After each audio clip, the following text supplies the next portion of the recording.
Djokovic wins his 7th ATP Tour Finals, eclipsing Federer's record of 6 as he beat Jannik Sinner, the home favourite 6-3, 6-2. The Serb and world number 1 exacted revenge on the Italian star after he lost to him in the round-robin clash in 3 extremely entertaining sets. Before we get into how Djokovic managed to create history yet again. Remember to that like button. Do subscribe if you're new and do your rating review if you're listening on a podcast platform. Also, shout out to our members and also everyone that tuned in during our ATP Tour Finals coverage. The response was fantastic for the previews and especially the live watch-alongs as well. So how did Djokovic set yet another record to win the 2023 ATP Finals? The Serb upped his level in the final versus Sinner, so let's break it down. Well, let's first of all start off with the serve, and I'll bring up a quick graphic here as well with the stats so that we can start getting into it. So, Djokovic on serve. So you can see here there's a few very interesting things that we can get into. And the first one is Djokovic's first serve. So I'm going to compare it to the round robin match because that's a good comparison where Sinner won in 3 sets. Djokovic made 70% of his first serves in, a 7% increase from their round robin match.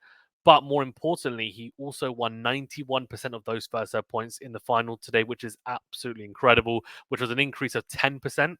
He also improved his second serve points won by 5%, which to me, again, really impressive from 64% in this final today. To add to that, he only lost 2 points on serve the whole of the first set, which is incredible. And that's on first serve points won. I mean, that's just a phenomenal stat. And he also only hit 2 unforced errors. That first set was almost near flawless from Novak Djokovic. If we continue to focus on his serve specifically, Novak hits his spots incredibly consistently today, or hit his spots incredibly consistently today. His serve placement was elite, hitting 13 aces in addition to, as you can see on screen, 25 out of 46 unreturned serves, which was pretty much, I mean, in my opinion, phenomenal. Absolutely phenomenal. And yeah, I mean, look, you can see it 25 out of 46 unreturned serves, which is over 50%. 50% of unreturned serves by Jannik Sinner, which is not a stat that he'll want to look at anytime soon. These stats were serving on the top few percent on tour, as the commentators noted whilst watching as well, which is, I mean, even more impressive. And they also showed a heat map or kind of serve placement map whilst watching, and the amount of serves that he was hitting in the exceptional areas. So they have like a very large red box on the service box, and the outer rims of that box are green. And he was hitting an incredibly high percentage of serves into those fantastic areas, even on serve, which is just phenomenal. And it was an incredible serving performance today from Djokovic, no doubt. Could Sinner have done better on returns? In some instances, yes, but these stats came about because of incredible serving ability, I would say, mainly from Novak rather than mistakes from Sinner. There were some instances where I think he could have done better. Definitely didn't return as well as he did in the round-robin match, but Djokovic also didn't serve as well, so there's a balancing out there. He also backed up his serve beauty, though, Novak, with incredible quality from the baseline, and we'll talk about that in more detail later on. I mean, the baseline placement, especially, and depth, and we'll talk a little bit about tactically how he managed to break down Sinner in those exchanges, because in the round robin match, he really struggled, I think, Djokovic to wrestle control of a lot of the baseline exchanges. If we briefly talk about Sinner's serving, his stats don't make great reading, in honesty, even though he made 6% more first serves in at 66% in this match compared to the round robin match. His first serve points won dropped dramatically from 79% to 57%, which is a drop of 22%, which is, I mean, that is pretty alarming. And then 55% to 48%, a drop there of 7% on second serve points won. The Italian also only had 18 out of 73 of his serves unreturned, which is, again, not great. I mean, we'll talk about Djokovic having 50% or more of his serves unreturned. A Sinner was nowhere near that, absolutely nowhere near it. So we're talking about, I mean, we're not talking about anything particularly impressive from Jannik Sinner, about 25%, if that, of unreturned serve. So yeah, not great from him, and he'll be disappointed, I think, with maybe his serving day, generally speaking. The Italian struggled on the serve and return dynamic versus Djokovic, and that's kind of highlighted in the stats, and that was a big factor, I think, in the loss today, in all honesty. And, I think everyone can agree that the serve and return dynamic in a match tends to, well, it generally tends to give you an idea of how the match went or is going to go as it plays out. So, it's very rare that you see someone who their combined serve and return quality was lower than their opponent, and yet they still managed to win. It's not that often that it comes about. In terms of baseline battles, by the way, we've talked about the serve and return between the two today, but let's get stuck into that. Where Sinner managed to excel in the round robin match versus Djokovic was from the baseline, especially, I would say. He managed to win a high percentage of baseline points in that match by being aggressive.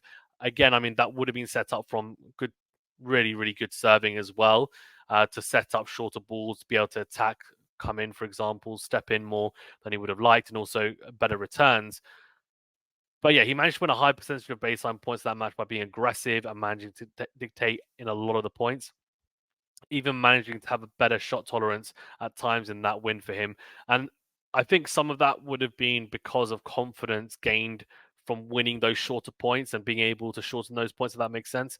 Uh, I think today he was on the back foot a lot, and so he probably wasn't feeling as confident in those longer rallies. There would have been a lot more pressure on him as well. It was a different story in this final, in honesty. Sinner only won 24 out of the 67 baseline points, one compared to Djokovic's 41 out of 66, which is a big, big difference. Djokovic, completely dominating the baseline exchanges, given those stats. He also hit 17 winners and 30 unforced errors. That's Sinner compared to Djokovic's 16 winners to 10 unforced errors. Sinner also, interestingly, hit a lot of forehand errors today, a lot. And we'll talk about more why in a second. In fact, we'll talk about that now. Why not? Generally, Djokovic would back himself in a backhand to backhand or ad court exchange against most of it, well, pretty much all of his opponents, in all honesty. But against Sinner, it was different today. He would normally dominate the backhand to backhand, and the problem is in the round robin match against Sinner, Sinner managed to compete effectively in the round robin match. Uh, he actually, in all honesty, backhand to backhand, we know how good Sinner's backhand is. It's extremely solid. He's able to hit line and cross court very effectively, find good angles, and he's got good shot tolerance on that side as well. And his forehand, we know, is an incredible weapon. But what Djokovic did today was actually target that more today, which is intriguing. So he changed tactic and managed to introduce a lot of errors from Sinner's forehand with exceptional depth. So he backed himself to go forehand to forehand with Sinner, even. And what was very interesting to me was the fact that Djokovic was hitting his forehand bigger than Sinner today in terms of kilometers per hour or miles per hour. He was hitting it huge in the first set, especially. And it just looked like Sinner was hitting very spinny on the forehand. And I think the reason for that is depth. It was all to do with how deep Djokovic was hitting the ball. And you might say to me, Fazan, that's so simple what you're saying in terms of a reason as to why he was winning those baseline exchanges. Yes, there's other factors, of course, in terms of how Djokovic managed the point, whether he was able to dictate and go line first, for example, find good angles, come forward to the net, be intelligent with his play. Yes, all those factors hold true, especially when we talk about how Djokovic was dictating more. But the reason that Djokovic was able to dictate more in these baseline exchanges is because of depth. And we'll have a look at this graphic now, which will sum up what I'm talking about. So you can see his shot placement, right, for Sinner and Djokovic in this final. You can see from this graphic, Djokovic hit 40% of his ground strokes in the extremely deep dark green area. That's 40%. So that is halfway between the service box and the baseline or deeper. Incredible, by the way. And 93% of his shots deeper than the service box. 93%. Now, anyone who's played tennis at any level will tell you that is unbelievable. Because what you're saying to me is only 7% of your ground strokes have dropped into the service box. And by the way, you can see on screen the whatever it is, maybe 5 ground strokes that dropped inside the service box. They're very close to the line anyway, very close to the service box line.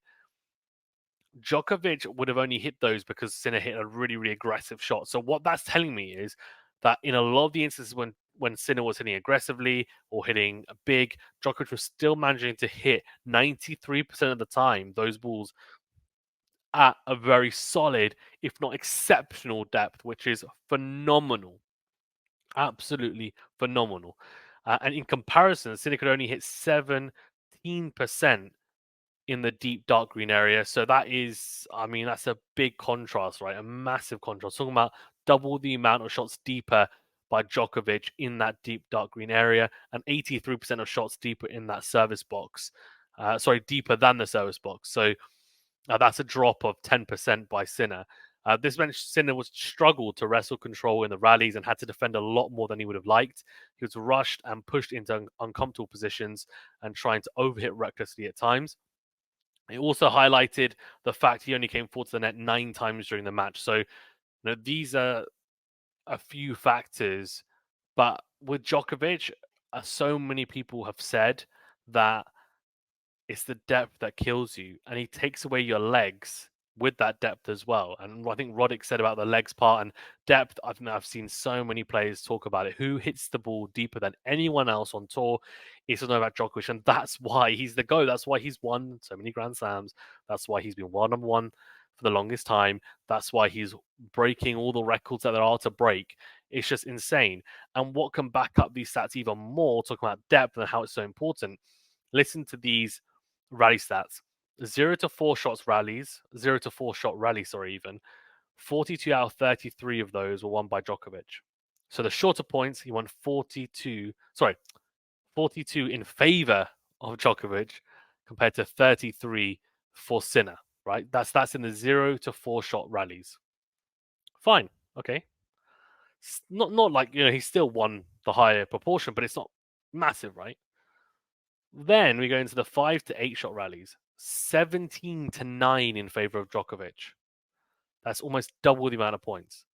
Then 13 to 6 on 9+ shots in favor of Djokovic. Now I can tell you that the stats for this final in terms of shots, kind of rally shots, or let's say range of shot rallies in comparison to the round robin match, are completely different in this final and heavily in favor of Djokovic. And that to me spells two things. One, the quality of his ground stroke in terms of speed, in terms of spin, in terms of angle, upper level from that round robin match. And two, the depth. And it's highlighted by this graphic. I mean, what else is there to say? Novak Djokovic is just a complete phenomenon, in honesty. And if you want to teach, in my opinion, if you want to teach anyone how to play tennis, you just put them in front of a screen, you put on highlights of Djokovic, and you say, okay, this is how you should play. Because he's so complete and he can play so many different ways. It's just incredible to watch. In honesty, he's an absolute machine. And he ends the year world number one. He ends the year with 3 Grand Slams, a Grand Slam final loss at Wimbledon, plus an ATP Tour Finals. I mean, and the fact that he then lost to Sinner in the round robin and managed to exact revenge, I think there was a stat that whenever he's lost to someone, he's never lost to them on the same surface the next match or something similar to that. So, I mean, he would have had fire in his belly after losing that match to Sinner, and the crowd, of course, were on Djokovic's back. He didn't care. He just said, "Yeah, come on, you want some? Let's fight, and he fought his way to victory. So incredibly impressive from Djokovic, and he marches on, and he will go into 2024 extremely excited. We'll most likely do a very detailed video, by the way, on Djokovic's 2023 year. Break it down, and especially given that the off season is now upon us and coming very soon, we'll have some time to dive into that. Guys, thank you so much for tuning in. Remember to that like button. Do subscribe if you're new. Do remember to also share this video with any people that you think might be interested, and we appreciate each and every one of you. Let me know in the comment section below your thoughts on the final. Were you surprised? Were you disappointed? I actually put my hands up as well. I went very big and bold and went for Sinner to win in 3 sets. I was completely wrong. I thought maybe he could do it. Maybe he could repeat what he did against Djokovic. Djokovic rose to the occasion. He upped his level as he tends to do in these monumental occasions, and just took the match away from Sinner. And there's nothing that Sinner could have done. Thank you very much, guys. Stay safe and well, and we'll see you on the next video.